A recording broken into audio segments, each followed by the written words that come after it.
Evangelho de Jesus Cristo, segundo escreveu Mateus, capítulo 25, do versículo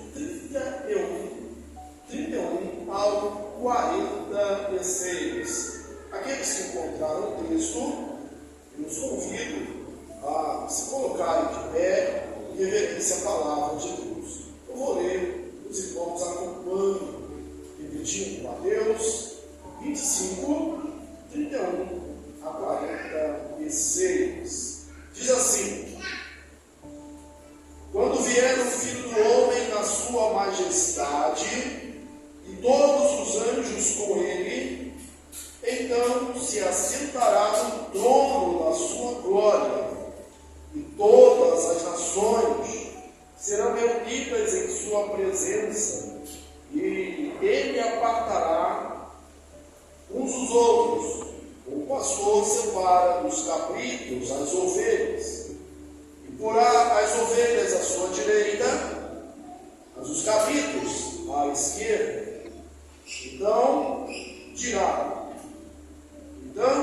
o rei aos que estiverem à sua direita: vinde benditos de meu Pai, entrai na posse do reino que vos está preparado desde a fundação do mundo.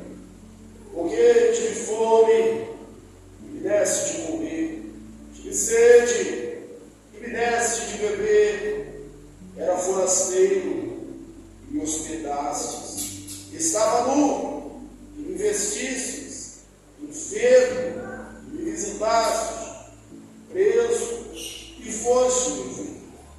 Então perguntarão os justos: Senhor, quando foi que te vimos com fome e te demos de comer?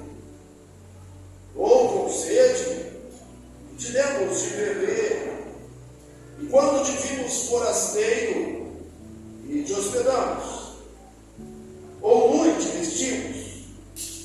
E quando te vimos enfermo ou preso e te fomos visitar? O rei, respondendo, lhes disse: em verdade vos afirmo que sempre que fizeste um desses meus pequeninos irmãos, a mim me fizeste. Então o rei dirá também aos que estiverem à sua esquerda: apartai-vos de mim, malditos, para o fogo eterno, preparado para o diabo e os seus anjos. Porque tive fome e não me desse de comer, tive sede, não me desse de beber, sendo forasteiro,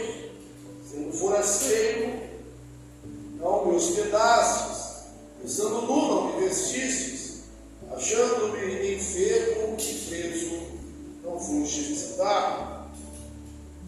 E eles lhe perguntarão: Senhor, quando foi que te vimos com fome, sede, forasteiro, nu, enfermo ou preso, e não te assistimos? Então lhes responderá: em verdade vos digo, que sempre que deixaste de fazer um desses mais pequeninos, a mim deixaste de fazer. Irão esses para o castigo eterno, porém os justos para a vida eterna. Bem, sentai-vos, irmãos.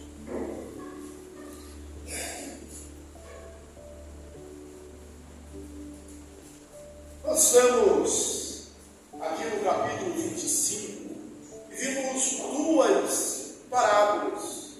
São as parábolas que precedem esse texto.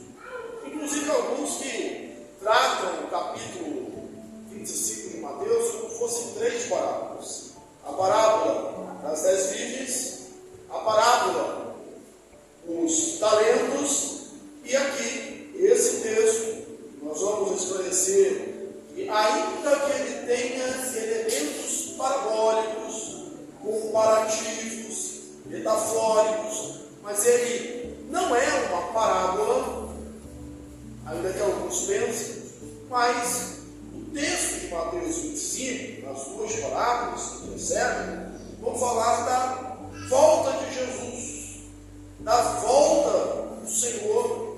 E na parábola das virgens, nós vimos que mostrava-se ali a necessidade de vigilância, de estar desperto, de estar acordado, de estar aguardando a vinda, a chegada do noivo. Na parábola dos talentos, essa mesma guarda, essa mesma expectativa da vinda do dono do Senhor, do dono das coisas, do dono dos talentos, agora era uma necessidade de estar trabalhando, de estar em operosidade, de estar fazendo aquilo multiplicar, de ser fiel. Se a primeira mostra vigilância, prontidão, a segunda mostra trabalho. E aqui, a partir do versículo de número 31, nós temos uma conclusão, uma cena que remete ao grande dia do julgamento, encenada aqui. Elementos parabólicos existem, comparações, mas o texto está se referindo, ainda que de maneira figurada, a algo real, a saber, o julgamento daquele último dia. Como será esse julgamento? Nós somos a igreja que aguardamos a volta do Senhor Jesus. Cremos que Ele voltará, cremos que Ele julgará, como recitamos aqui dominicalmente no Credo Apostólico, Ele voltará para julgar vivos e mortos. Então Ele vai voltar. E como será essa vinda do Senhor Jesus? Quando vier o Filho do Homem, na sua majestade, e todos os seus anjos com ele. Aqui nós destacamos uma primeira e grande característica dessa vinda do Senhor Jesus. Ela vai ser em majestade, ela vai ser em glória, fazendo um contraste com a primeira vinda. A primeira vinda de Jesus foi em humildade. Ele crê em Deus Pai, Todo-Poderoso e Criador do céu e da terra. Crê em Jesus Cristo, seu Filho, nosso Senhor, o qual foi concebido por obra do Espírito Santo, nasceu da Virgem Maria, nasceu ali em humildade, foi criado por uma família pobre, de carpinteiro, não tinha bonanças, felicidades, vantagens financeiras, poder político, mas agora, na sua segunda vinda, ele vem em poder e glória, cercado, acompanhado por um séquito de anjos no dia da sua glória. A volta de Jesus será uma volta gloriosa. Todo olho verá, toda boca confessará, todo joelho se dobrará e dirá que Jesus Cristo é o Senhor. Uma outra característica que nós vemos logo aqui no versículo 2 é uma questão do julgamento universal. Todas as nações serão reunidas na sua presença. Todos, quando diz todas as nações aqui, está se referindo a todas as pessoas, independentemente, não é um contraste das nações e do povo judeu, mas são todas as pessoas. Aqui não há acepção de raça, não há acepção de status social, de conhecimento, ou de idade, ou se é livre, ou se é escravo, ou se é pobre, ou se é rico.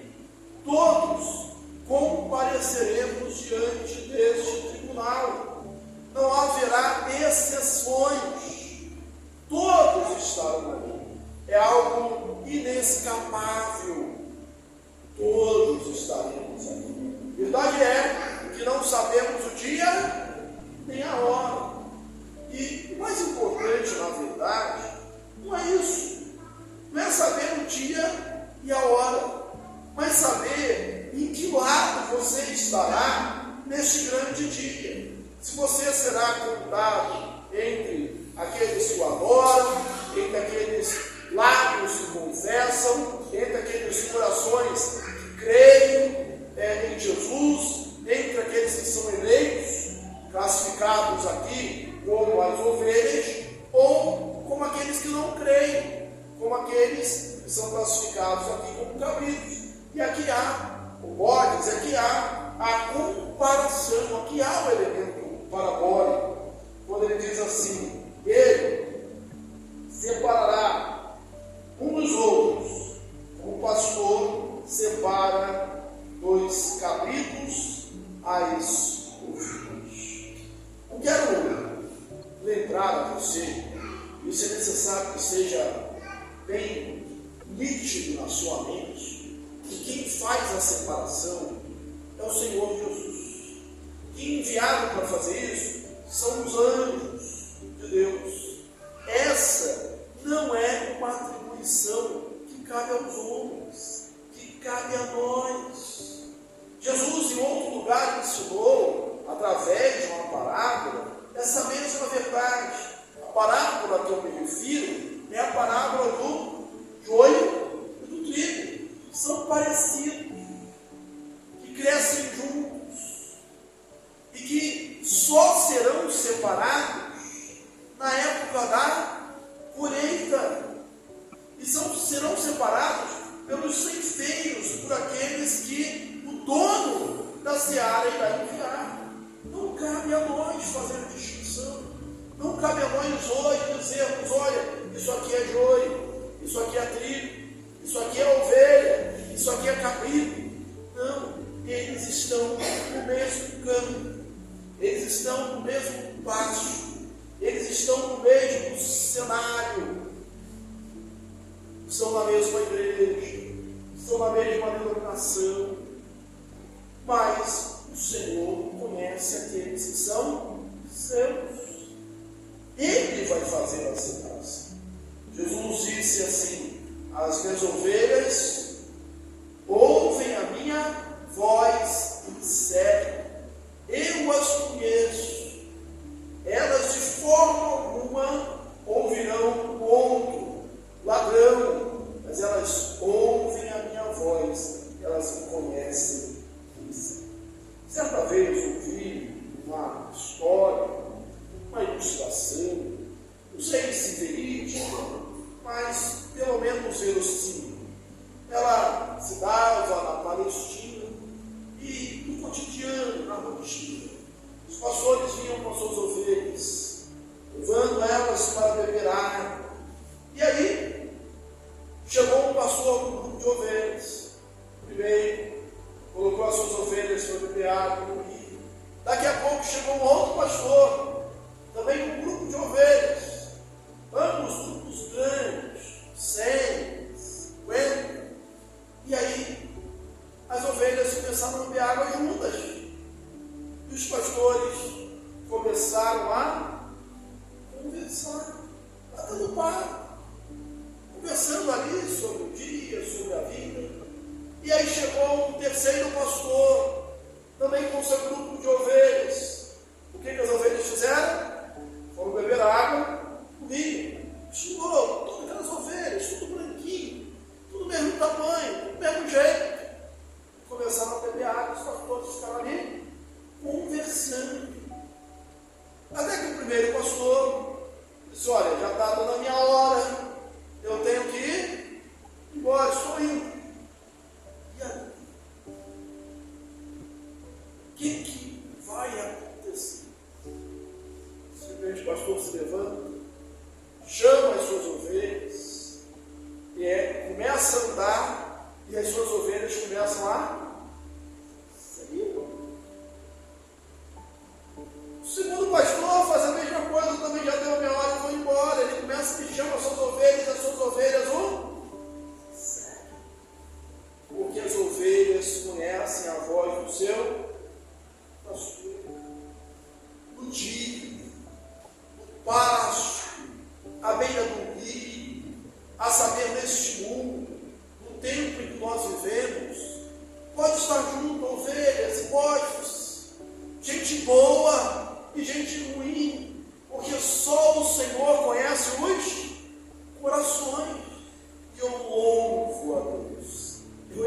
alto a Deus, porque Ele não nos colocou como juízes. Nós não somos juízes dos nossos irmãos. Nós somos simplesmente ovelhas, uma ovelha a mais do rebanho. O juiz é do Senhor, e Ele é que vai fazer separação. O que nós temos visto? Nós temos visto é que não haverá injustiça, porque embora possa haver injustiça da nossa parte, da parte de Deus, nunca haverá injustiça, porque eu posso julgar de acordo com o que eu vejo, e a minha percepção da realidade pode ser falha. Talvez eu não considere todos os aspectos, mas o Senhor sonda a mente e coração, Ele sabe. O Senhor conhece os que são. Mais importante não é saber a data da volta de Jesus. Isso pertence ao Pai. Isso nós não sabemos. Mas o mais importante é saber. A pergunta que se tem que responder é: eu sou ovelha ou eu sou cabrito? A ovelha tem algumas características. A ovelha é dependente. Se você é uma pessoa que se coloca nas mãos de Deus como dependente de Deus, é um indício que você é realmente uma ovelha. Uma ovelha não sabe sobreviver sozinha. Se você vive dizendo é graça, foi a graça, é a rica e abundante graça de Deus, você é ovelha.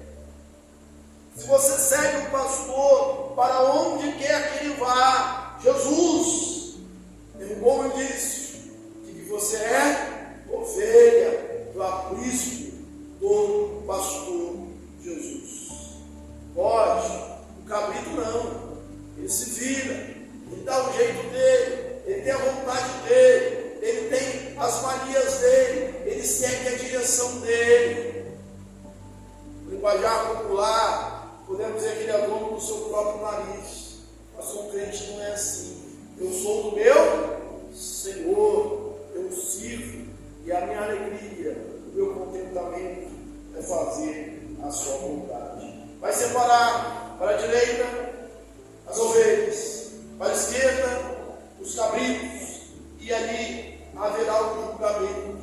E ele começa a dizer assim para aqueles que estão à sua direita: Vinde, benditos do meu Pai, tomai posse do reino que está preparado para vós antes da fundação do mundo. Eu quero que você consiga perceber aqui o contraste entre as palavras para as ovelhas, simbolizando os eleitos, os escolhidos, os salvos, a igreja invisível, a igreja do Senhor Jesus, e a palavra para os cabritos, simbolizando aqueles que não são eleitos, que não são salvos, que não confessaram com seus lábios, que não creram com seu coração, que não são igreja do Senhor Jesus. O contraste é: para os eleitos ele diz, vinde. Para os não eleitos, para os cabritos ele diz, apartai-vos. São cores nítidas. Essa história judaica, essa forma de narrar, não há matizes ali medianos, é preto ou branco, há contraste. Então, para os escolhidos ele diz, vinde. Para os não escolhidos ele diz, apartai-vos. Vinde, ou seja, venha na sua união comigo, vem para mais perto de mim, chega mais juntinho de mim, fique perto de mim, vinde. Vinde, benditos, meu Pai. Esse vinde é um convite do Senhor Jesus, como exposto lá em Mateus, no capítulo 11, o versículo 28 em diante. Vinde, bendito, vinde a mim, todos os estáis cansados e sobrecarregados, e eu vos aliviarei. Tomai sobre vós o meu jugo e aprendei de mim, que sou manso, humilde de coração, e achareis descanso para a vossa alma. Que o meu jugo é suave, meu fardo é leve. Então o convite vem, fica perto de mim. A saber, é um convite à comunhão. Mas os cabritos, os bodes, os perdidos, é amar o inferno. É justamente isso, a separação, a distância de Deus, o afastamento do Senhor.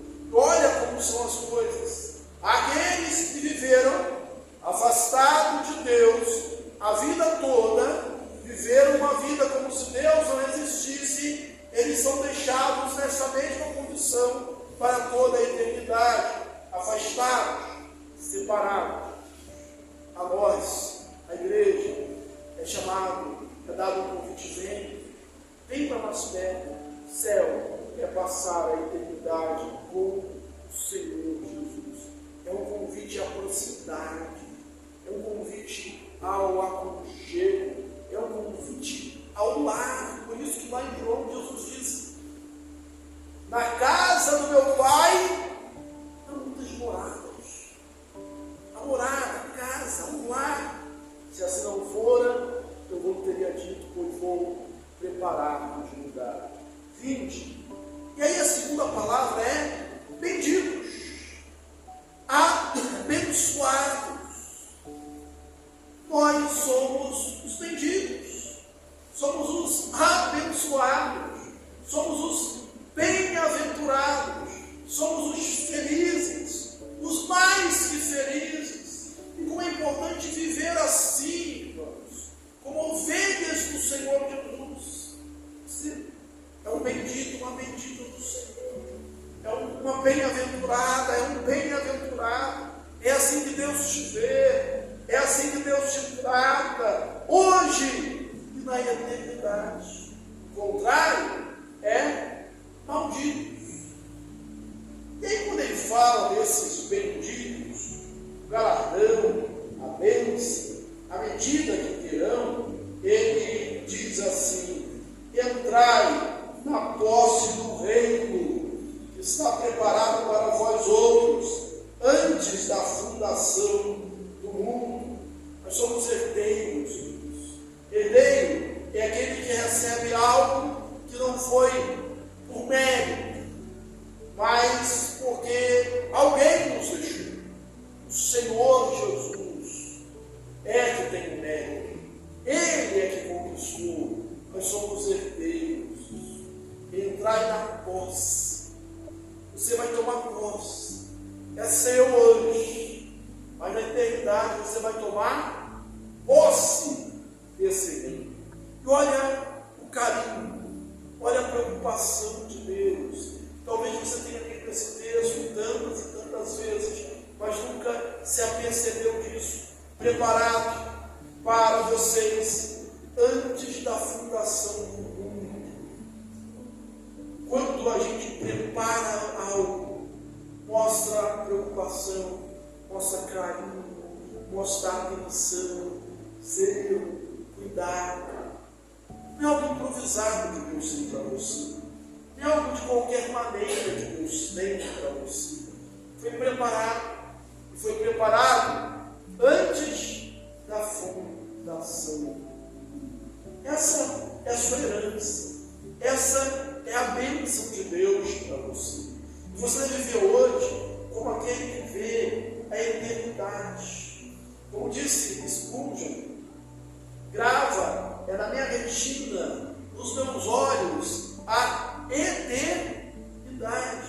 Nós precisamos olhar e ver desta maneira. Olhar lá na frente. Porque quando a gente consegue enxergar assim, os nossos dias aqui na terra, embora às vezes hajam lutas, dores, dificuldades, a gente vive melhor, porque a gente sabe que aqui nós somos apenas peregrinos, nós somos apenas passando.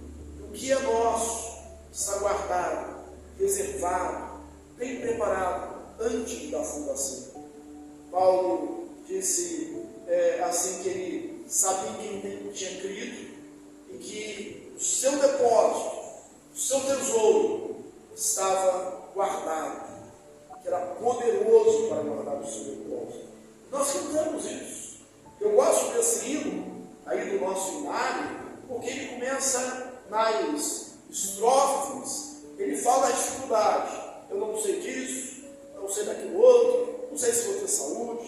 sei se vou ficar doente, não sei se vou ter uma vida longa ou se vou ter uma vida curta, eu não sei se vou ter uma vida próspera ou uma vida ali de dificuldade, cada centavo contar, mas eu sei de uma coisa, eu sei que tenho Cristo, e estou bem certo que Ele é poderoso para guardar o meu depósito até aquele dia. Se você vive assim, eu não sei de muitas coisas, mas eu sei em quem tenho Cristo. Eu sei que naquele dia, porque o Espírito testifica com o meu Espírito que eu sou filho de Deus, que eu vou ouvir bendito, que eu vou ouvir vinde bendito do meu Pai.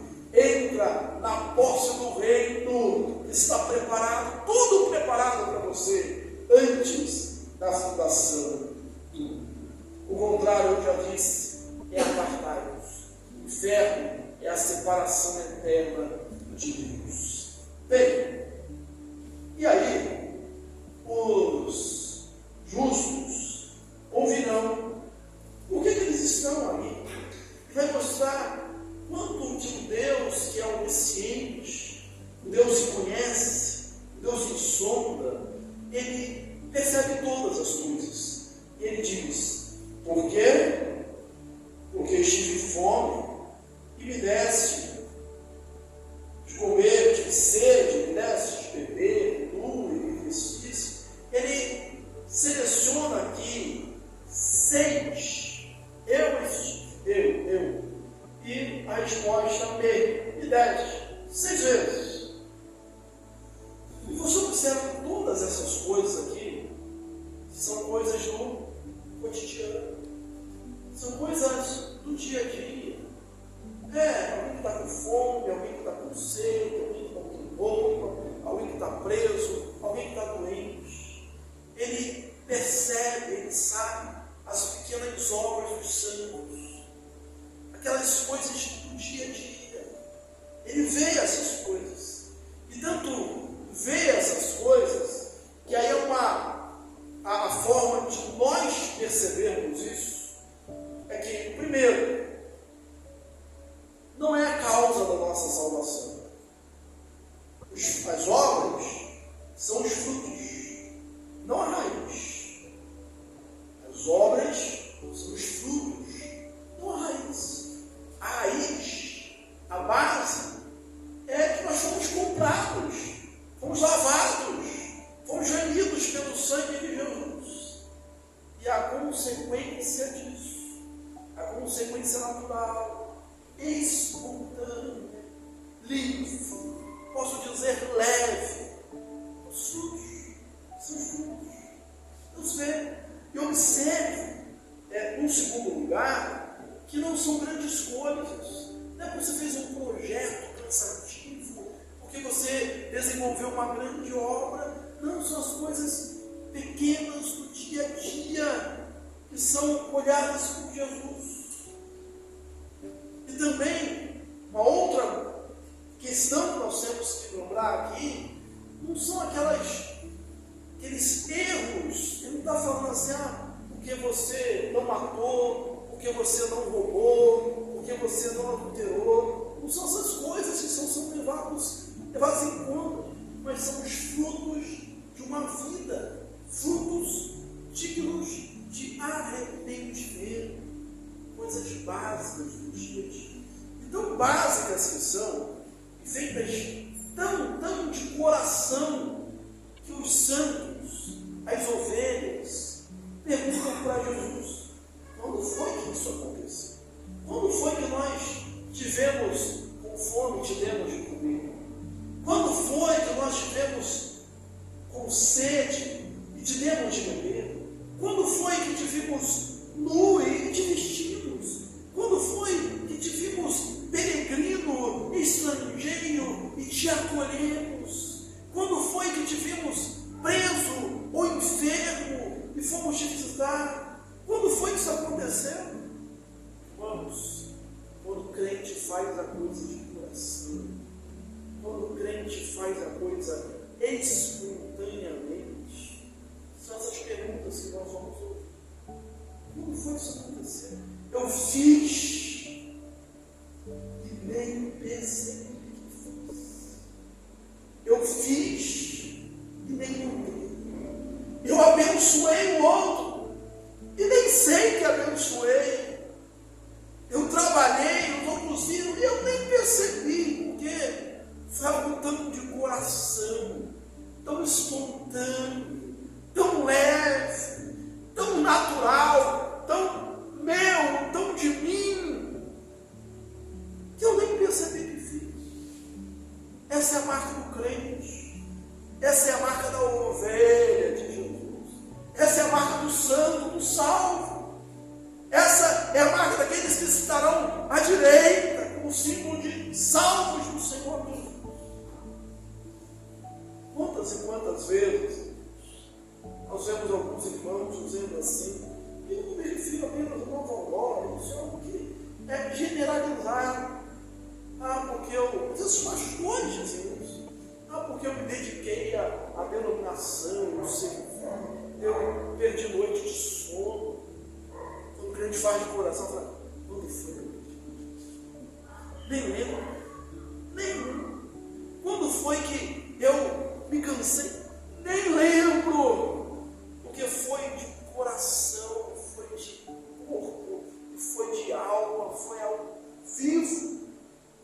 Sabe aquele trabalho que você faz, ou aquela tarefa que você executa, aquilo que você ama e você faz um tempo, parece que não passa, ou melhor, passa rápido, você vê, já foi, e você diz, eu não estou cansado, quero fazer de novo, e de novo. Quando foi que eu fiz? É assim que nós devemos fazer. O contrário disso evidencia que nós não somos de fato ovelhas. Quando a gente diz, olha, eu fiz, eu aconteci, eu me dedico, não. Nós precisamos fazer com que isso flua no nosso coração. Quando eu vejo às vezes as pessoas falando da dificuldade, e eu lembro do meu tempo, quando eu era seminarista, e eu vejo alguns falando, mas é difícil, muita luta, e não dá. Eu lembro que eu passava a semana toda fora, eu comia no seminário, e não tinha cama. Fiz um pedido lá, o diretor, na época, graças a Deus, fui atendido. Eu tinha um colchonete, uma coberta de um sol escondido, e quando todo mundo ia embora, eu tirava do esconderijo, forrava na sala e dormia. E foram 5 anos assim. E você fez sacrifício? Não lembro de ter feito sacrifício. Isso para mim não foi sacrifício, porque eu amava estudar. Eu amava me preparar. Eu sabia o que eu estava fazendo. Quando você chega e você é pai, você é mãe, por exemplo, e você dá o melhor para o seu filho, você está como não percebendo isso. Toda vez que você tem que bater no peito e dizer, eu fiz isso por você, é porque parece que não foi de coração, não foi vida. Não foi vida. Quando a gente vive integralmente com amor, a gente não perde nada. A gente chega no fim e diria, eu faria tudo de novo. Valeu a pena. Eu ficaria a noite acordado de novo. Eu pegaria a condução cheia de novo. Eu trabalharia tudo de novo. Eu me desgastaria tudo de novo. Porque é isso que eu amo, é isso que eu sei fazer. E a pergunta dessa é, quando foi que fizemos isso? E aí eu respondo, toda vez que vocês fizeram desses meus pequeninos, foi para se mostrar, foi como um ato de amor, vocês fizeram a mim. Quantas e quantas vezes o crente bate no peito também e diz assim, eu quero servir a Deus. Mas sabe como nós servimos a Deus? Nós não servimos a Deus preparando uma oferenda e colocando no altar. Não é isso. Nós servimos a Deus quando servimos o próximo. Quando servimos os filhos de Deus. Ministro, como pastor, e às vezes nós vamos, fulano é ministro do Evangelho. É esse título mesmo. Só que ministro significa o quê? Servo. Nós somos servos dos servos de Deus. Nós somos servos, e nós glorificamos a Deus quando nós o servimos. A religião viva, verdadeira, é aquela que se encontra com Deus, na oração, com o joelho dobrado, no monte, consagração, mas é aquela também que se encontra com os homens nos relacionamentos do dia a dia. Isso que é vida com Deus, isso que é fé. Quando foi que fizemos isso? Quando chegarmos no céu, ao invés de dizer, viu, Senhor, como eu fiz, como eu trabalhei, como eu aconteci, nós vamos dizer, Senhor, eu fiz isso mesmo. E mais, e o Senhor viu? Como o Senhor conseguiu ver uma coisa tão pequenininha assim? Como o Senhor conseguiu ver eu dar um copo de água para alguém? Eu quero dizer que isso aqui são tudo símbolos, são irmãos. Não é necessário ser exatamente um copo de água. É um ato de serviço. Não é necessário ser uma roupa. Essas coisas são boas, nós vamos fazer. Mas leia-se, um ato de serviço, de entrega. Não significa ser simplesmente acolher um estrangeiro, mas é um ato de acolhimento, de serviço. Toda vez que você faz isso com Deus, você está fazendo isso para Deus. Quando você serve a igreja, você serve a Jesus. Bem, e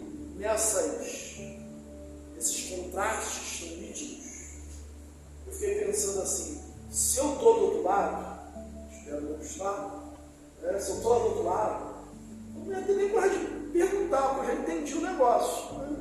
Aí os que estão do outro lado perguntam, Senhor, quando foi que nós tivemos fome?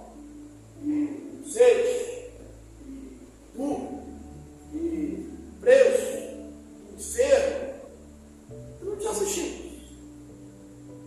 Toda vez que você viu esses meus pequenos, mais pequeninos que fossem, mais insignificantes que fossem, e você não fez ainda. Toda vez que você deixou de servir, toda vez que você disse não para mim. Como eu disse já aqui durante essa mensagem, nós não somos salvos pelas obras. Ninguém é salvo porque fez essas coisas. Mas essas coisas aqui boas e as coisas ruins são evidências de que você é salvo ou de que você não é salvo. Em outro lugar, Jesus disse assim, pelos frutos os conheceremos. Você seja, à volta de Jesus, como aquela virgem, as virgens prudentes, demorou, fez frio, a noite ficou densa, era densa, havia muitas dificuldades.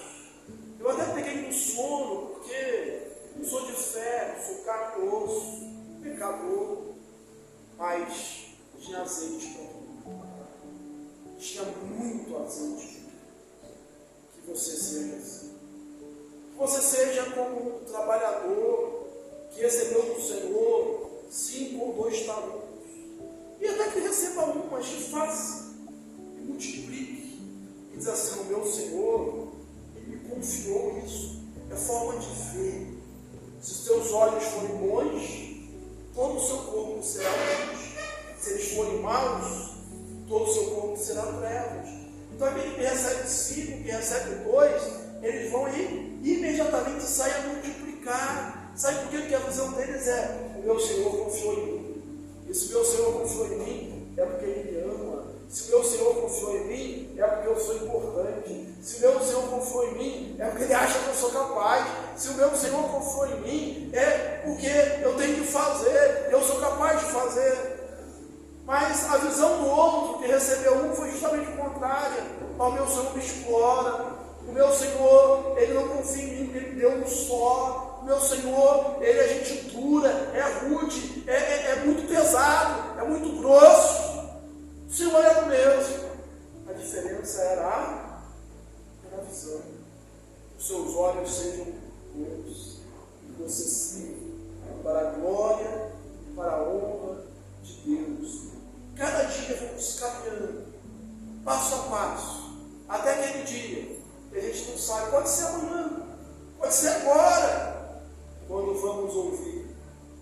vinde, benditos do meu Pai. Entrai na posse do reino que está preparado antes da fundação do mundo.